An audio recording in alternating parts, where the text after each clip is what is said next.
我现在呢是去往埃及国家博物馆，因为要想了解一个国家的历史，包括它的地理或各方面的一些信息的话，最好的方法呢就是去当地的博物馆了。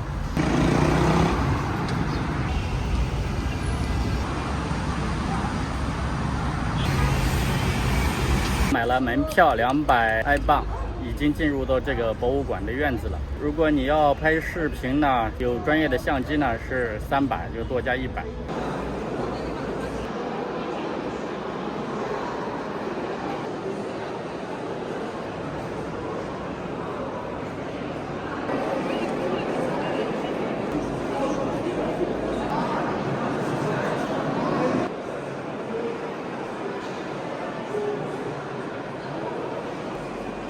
当时由于没有文字，他们就用这种在岩壁上绘画图画的这种形式来记录他们自己的生活。2位女士坐着在这喝东西，这应该就是一个故事，包括他们比如说卖了什么东西，有什么收获，都用这个图画作为一个记录。因为那会儿还没有文字，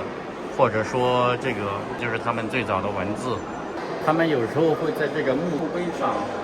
也会画上一些鸟兽呀，或者是一些工具呀，那表示这个人的一生呢，他就比如说有了这么多的收获。也比如说这个人叫某某某，叫阿杜拉或者叫什么东西，他的一生他这样的收获，他曾经打了多少只鸟，做了哪些事情，等于是他一生的一个记载，是以这种图形的方式来记录出来的。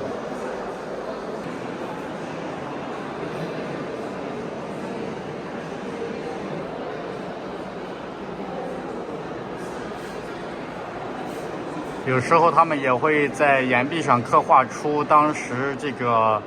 劳动的场景。比如说这个搬运石头，比如说这些放牧或者是驯化动物等等，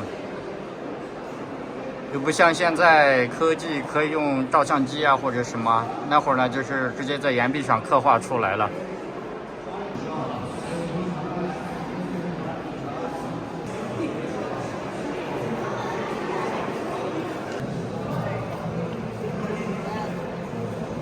这个是一个壁画，这是一条船，大家拉着这个船往出走，像古代的纤夫一样。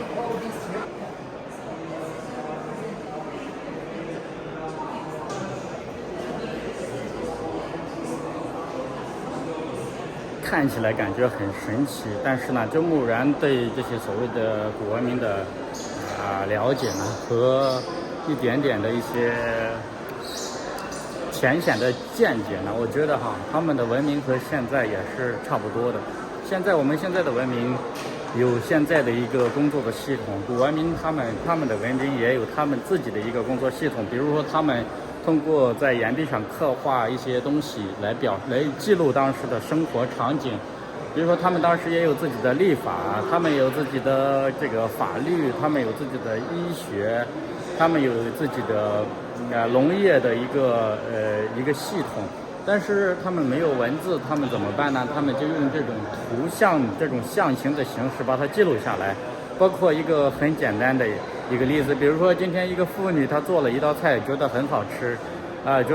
呢，她就要编一个菜谱。但这个菜谱它不像现在这个互联网或者是像这书写这么方便，那就是在岩壁上刻画出了这个菜怎么做的呀。比如说画了一只鸟呀，画了一只鸡呀，画了一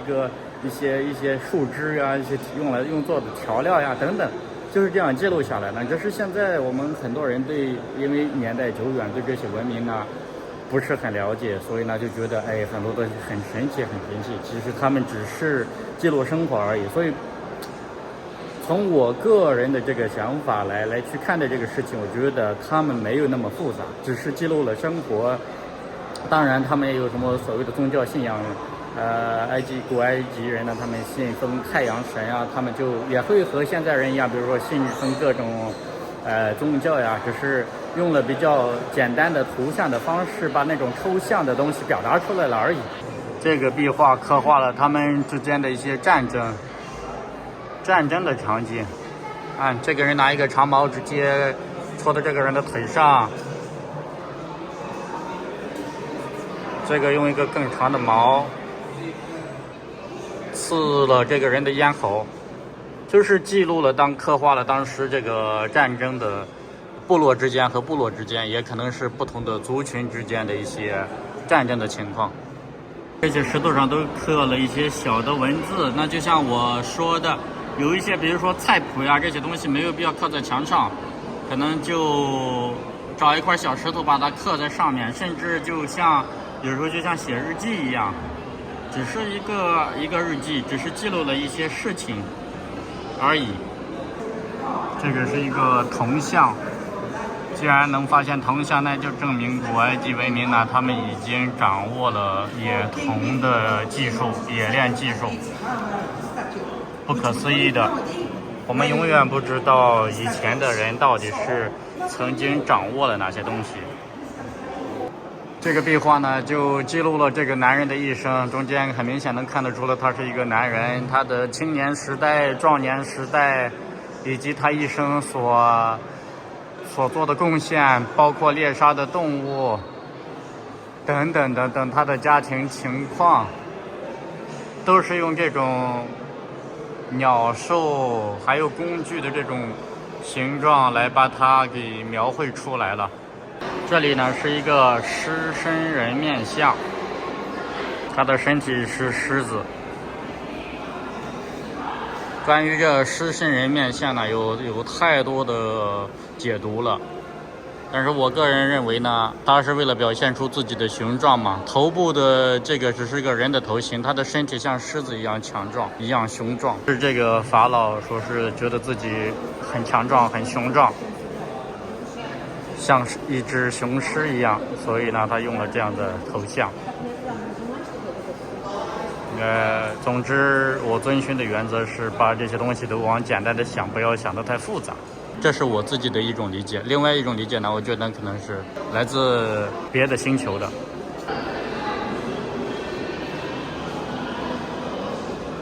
和现在人一样，喜欢戴黄金呀，喜欢戴钻石呀。以前呢，可能发现这些比较困难，所以就用石头代替，但是依然可以看到有铜呀，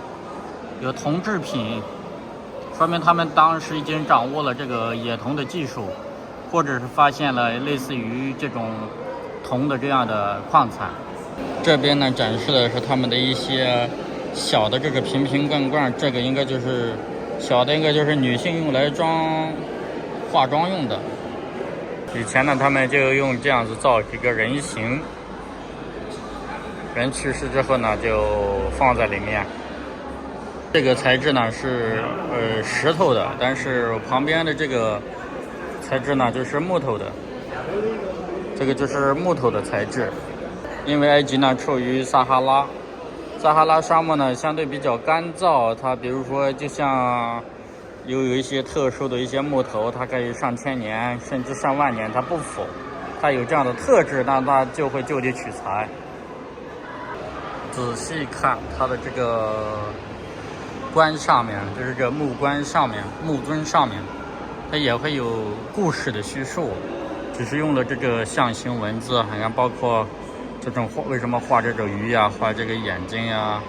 其实它是当时的一种文字，就是叙述了这个人的一生，而且画着不同的这个图案，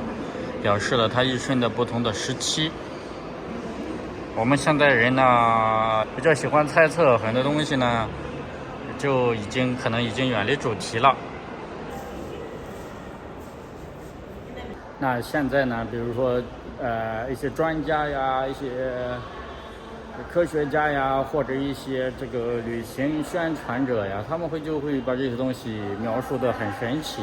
大家试想一下，如果描述的不神奇，谁还会对这个地方感兴趣呢？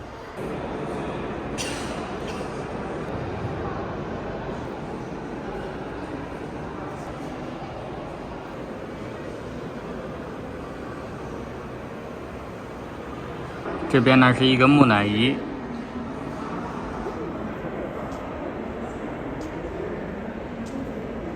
哇，它的毛发都可以看得很清楚，头发，甚至指甲。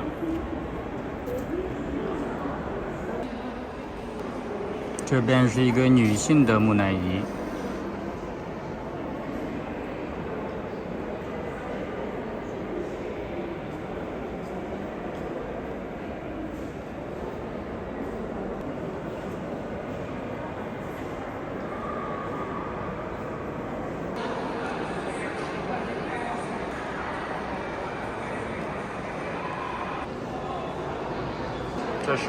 这是一位女王。这幅图画展示了她这个木乃伊放在这样的洞穴里面，这个是当时出土的情况。这个展示了这个木棺的内部的构造以及内部的一些图案。这些雕塑展示了当时他们下葬的一个情况。有人抬着木棺，有人抬着陪葬品。木然经常说，一个人所理解的世界，那就是他自己的世界。在那个时期呢，他们所认知就是这个人去世之后要做成木乃伊，这样他的灵魂呀，包括他的躯体呀，可以永久的保存，永久的享受他在世间所有的繁华。这是当时他的理解，那就有了现在我们所看到的这个木乃伊。这幅图呢，展示的是在19世纪，1891年左右呢，他们来挖掘这个木乃伊的一个现场。这幅图画依然是19世纪他们挖掘出了木乃伊，对木乃伊进行一些修复和处理的一个现场。这个玻璃框里面展示的是当时挖掘出来的一些棺木，但是锁着呢，说明它这个比较宝贵，比较名贵。以前他们的这个手工业，你看，红宝石、绿宝石、绿松石，各种宝石的这样的装饰品，还有黄金饰品。这个难怪他们的这个墓穴会被挖了，这里面的这个宝物这么多，一般普通老百姓可能放几年就化了，里面也没有什么陪葬品。这个博物馆的2楼呢，基本上全部都是棺椁，全部都是挖出来，有的棺椁里面有木乃伊，有的没有的。这个应该就是一个小孩婴儿的木乃伊。有人曾说，埃及这片土地是被上帝诅咒了的。我不知道如何去评判这样的言语，但是呢，这些木乃伊有的上千年、好几千年了，依然还是这样来按照我们的文化入土为安的这样的文化呢，就是人去世之后呢，那就让他入土为安，到时候化为尘土。这些木乃伊呢，已经几千年了。现在是被依旧搬在这样的博物馆里面供大家展览。我觉得以我自己的理解呢，我就觉得这个是真的是对逝者的不尊重。当然，每一个时期有着不同时期的文化，也有它不同时期的人们对这个文化的理解。当然，就我而言呢，我觉得看到这些木乃伊总体还是感觉心里面还是挺不舒服的，因为毕竟他们曾经和我们一样都是人，都是有血有肉的人，他们的尸体被以这样的方式储存了上千年，然后又拿来供大家展览，总是心里面觉得不舒服。总之呢，我觉得只有了解历史才会尊重历史，只有读懂文化才会尊重文化。那下期呢，我们就金字塔见了。